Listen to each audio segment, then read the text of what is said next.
আসসালামু আলাইকুম everyone, welcome back to my channel Mariam's cooking. আজকে শেয়ার করব কাঁঠালের বিচি খুব সহজে পরিষ্কার করা যায় এমন দুটি পদ্ধতি। আর এই দুটি পদ্ধতির মাধ্যমে আপনারা যে কোনো একটি ফলো করে খুব সহজে কাঁঠালের বিচি পরিষ্কার করে নিতে পারেন। আশা করছি আজকের এই পদ্ধতিগুলো আপনাদের কাছে অনেক ভালো লাগবে, কারণ এর মাধ্যমে খুব সহজে পরিষ্কার হয়ে যায় কাঁঠালের বিচি। তাহলে চলুন শুরু করা যাক। কাঁঠালের বিচি প্রথমে শুকিয়ে নিতে হবে, আর শুকানোর পর যেগুলো ফাটা থাকবে ছিলার সময় এগুলো ইজিলি ছিলে যায়। তো এগুলো হাত দিয়ে এইভাবে ছিলে নেবেন, যেগুলো ফাটা রয়েছে বিচিগুলো। তো এইভাবে হাত দিয়ে আমি ছিলে নিচ্ছি ফাটাগুলো। তারপর যেগুলো ফাটা নেই সেগুলো আমি একটি ছুরির সাহায্যে কেটে এভাবে কেটে নিতে পারেন। তো ছুরি না দিয়ে করলে চাইলে দা দিয়েও এভাবে কেটে তারপরে ছিলে নিতে পারেন। তো আমি এইভাবেই সবগুলো ছিলে নিব। দেখুন কিভাবে এগুলো একটু কেটে তারপর হাত দিয়ে ছিলে নেবেন। যদি এই কাজটা একটু সময় সাপেক্ষ, তো সময় নিয়ে একটু এই কাজটি করবেন। তো এভাবে আমি সবগুলো কাঁঠালের বিচি ছিলে নিয়েছি। ছিলা হয়ে গেছে। যেহেতু আমি আজকে দুটি পদ্ধতি আপনাদেরকে দেখাবো কাঁঠালের বিচি যাতে দ্রুত পরিষ্কার করা যায়, সেই দুটি পদ্ধতি, তার জন্য আমি হাফ হাফ করে দুটি বাটিতে নিয়ে নিচ্ছি কাঁঠালের বিচিগুলো। তো এই লাল কাঁঠালের বিচি কীভাবে সাদা করব তা আজকে দেখাবো। তো এভাবে ভিজিয়ে রাখলে কিন্তু আপনারা চাইলে নর্মাল পানিতে ভিজিয়ে রাখতে পারেন যদি হাতে সময় না থাকে। তো আমি যেহেতু বলছি যে দ্রুত কীভাবে পরিষ্কার করা যায় তা দুটি পদ্ধতি দেখাবো, তার জন্য একটু লবণ দিয়ে দিচ্ছি। তো লবণ দিয়ে পানিতে যদি আমরা ভিজিয়ে রাখি সেই ক্ষেত্রে আমাদের যে কাঁঠালের বিচিটা চামড়াটা তাড়াতাড়ি নরম হয়ে যাবে এবং কাজটি করতে সহজ হবে। তো একটি পদ্ধতি, এটা আমি রেখে দিলাম, এটা নর্মাল পানিতে ভিজালাম। এখন আমি দিয়ে দিচ্ছি কুসুম গরম পানি। তো কুসুম গরম পানি দিয়ে ভিজেলেও আপনার কাজটি সহজ হয়ে যাবে, সেক্ষেত্রে আর লবণ দেওয়া লাগবে না। তো আমি কিন্তু বেশিরভাগ এই পদ্ধতিটাই ব্যবহার করি। কুসুম গরম পানি দিয়ে ভিজে রাখি, একটু পর এমনিতেই কাঁঠালের বিচি পরিষ্কার হয়ে যায়। তবু আপনাদের সুবিধার্থে দুটি পদ্ধতি আমি দেখাচ্ছি। এখন আমি ওয়েট করব 15 থেকে 20 মিনিট। 20 মিনিট পর ফিরে আসলাম। দেখুন আমি হাত দিয়ে একটু দেখাচ্ছি, এটা হচ্ছে লবণ আর পানি দিয়ে ভিজিয়ে রাখা কাঁঠালের বিচিগুলো। তবে আপনাদের সাথে যদি সময় থাকে সেক্ষেত্রে আপনারা নর্মাল পানি দিয়ে ভিজিয়ে রাখলেই পারেন, কারণ আমাদের মা চাচিরা কিন্তু নর্মাল পানি দিয়ে ভিজিয়ে রেখে তারা কাঁঠালের বিচি পরিষ্কার করতে দেখেছি আমরা ছোট থেকে। সেক্ষেত্রে দেখা গেছে যে রাত্রে ভিজিয়ে রাখলে সকালে ইজিলি পরিষ্কার হয়ে যাবে, বা 3-4 ঘন্টা বা 2-3 ঘন্টা আগে থেকে ভিজিয়ে তারপরে দেখুন 15 থেকে 20 মিনিট পরে কতটা নরম হয়েছে। চাইলে আপনারা এইভাবে হাত দিয়ে ছিলে নিতে পারেন। তো আমি আরেকটি বলে যে ভিজিয়ে রেখেছিলাম সেটিও দেখাচ্ছি। এটা হচ্ছে কুসুম গরম পানি দিয়ে ভিজিয়ে রেখেছিলাম। দেখুন, তো আপনারা চাইলে একটা একটা এভাবে চাকু দিয়ে বা ছুরি দিয়ে বা হাত দিয়ে যে কোনো কিছুর দিয়ে ছিলে নিতে পারেন। যাদের হাতে সময় আছে তারা এই কাজটি করতে পারেন। তো আমার এই একটা একটা করে ছিলার এত ধৈর্য নেই, তো আমি কি দেখাচ্ছি, সবার বাসায় কিন্তু এই রকম ঝুড়ি থাকবে। তো বিশেষ করে যে ঝুড়িটাতে আমরা মাছ ধুই সেই ঝুড়িটা হচ্ছে ভালো হয়। সেই ঝুড়িতে যদি এইভাবে নিয়ে তারপরে একটু পানি সহ ঘষে নেন সেই ক্ষেত্রে তাড়াতাড়ি কাজটি হয়ে যায়। তো এইভাবে পরিষ্কার করে নিতে পারেন। কিন্তু আমি হচ্ছে আপনাদের সুবিধার্থে একটি ঝুড়িতে দেখালাম। দেখুন কিভাবে পরিষ্কার হয়ে গেছে, সবগুলো কিন্তু সুন্দরভাবে পরিষ্কার হয়ে গেছে।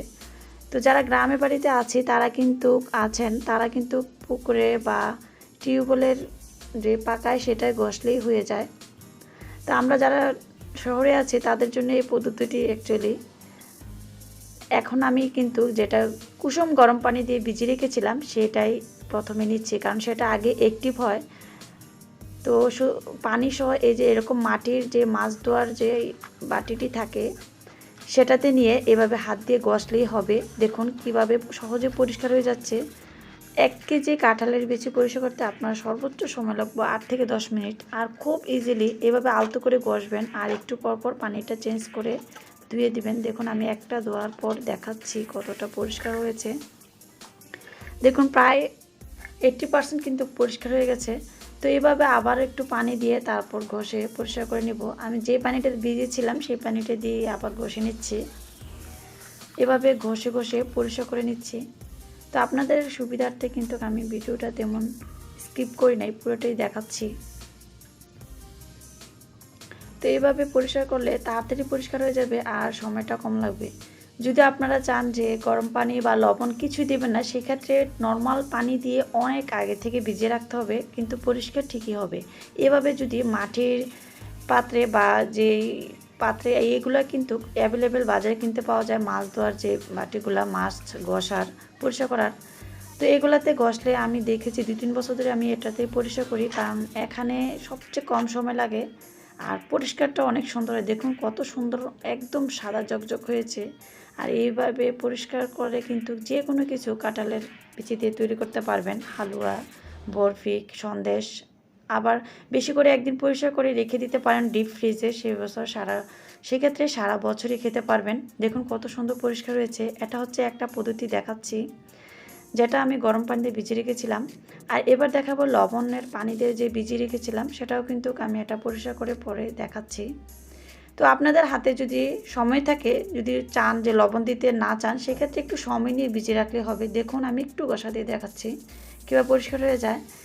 এই প্রসেসটা ফলো করে আমি দেখেছি যে সবচেয়ে কম সময় লাগে আমার দেখায়। তো আপনারা চাইলে শিলপাটায় বা যে কোনো পাকায় ঘষে নিতে পারেন। আমি একটু পরপর পানি চেঞ্জ করে তারপরে আবার ঘষে নিচ্ছি। তো সহজে এই কাজটি হয়ে যায়। এইভাবে আলতো করে ঘষে নেবেন, আবার জোরে জোরে ঘষবেন না, সেক্ষেত্রে আবার হাতের যে তালুর ঘষা লাগলে কিন্তু আবার স্কিনের সমস্যা হতে পারে। তো আলতো করে ঘষে নেবেন আর একটু পরপর পানিটা চেঞ্জ করবেন। তো সম্পূর্ণ কাজটি করতে কিন্তু সর্বোচ্চ 8 থেকে 10 মিনিট সময় লাগবে। আপনারা যারা করবেন তারাই আসলে এটা রেজাল্ট বুঝবেন। অন্যান্য পদ্ধতির থেকে এই পদ্ধতিটাই বেশি সহজ। তো এভাবে পরিষ্কার করে নিচ্ছি আর পানিটাও 2-3 বার চেঞ্জ করেছি। দেখুন কত সুন্দর পরিষ্কার হয়েছে। আর হ্যাঁ, আপনাদের কাছে এই সহজ পদ্ধতিগুলো কেমন লেগেছে তা অবশ্যই কমেন্টসের মাধ্যমে জানাবেন। সবশেষে আমি পরিষ্কার পানি দিয়ে ধুয়ে তুলে নিলাম আবারও। তো এভাবে পরিষ্কার করে নিলাম। দুটি পদ্ধতি কিন্তু একদম সহজ। তা হাতের কাছে যদি কম সময় থাকে, তা এই পদ্ধতিগুলো ফলো করে কাঁঠালের বিচি খুব সহজে তৈরি করে নিতে পারেন। দেখুন একটি গরম পানি আর একটি লবণ, সবগুলোই কিন্তু সুন্দরভাবে পরিষ্কার হয়েছে। তো আমি কিন্তু বেশিরভাগ কুসুম গরম পানি দিয়ে পরিষ্কার করি, কারণ লবণটা আর অপচয় করি না। তো এই কাঁঠালের বিচি দিয়ে মজাদার কাঁঠালের বিচি কাবাব শেয়ার করব আগামী এপিসোডে। সেই পর্যন্ত সবাই ভালো থাকবেন, সুস্থ থাকবেন আর আমার চ্যানেলটিকে সাবস্ক্রাইব করে পাশে থাকবেন। আল্লাহ হাফেজ।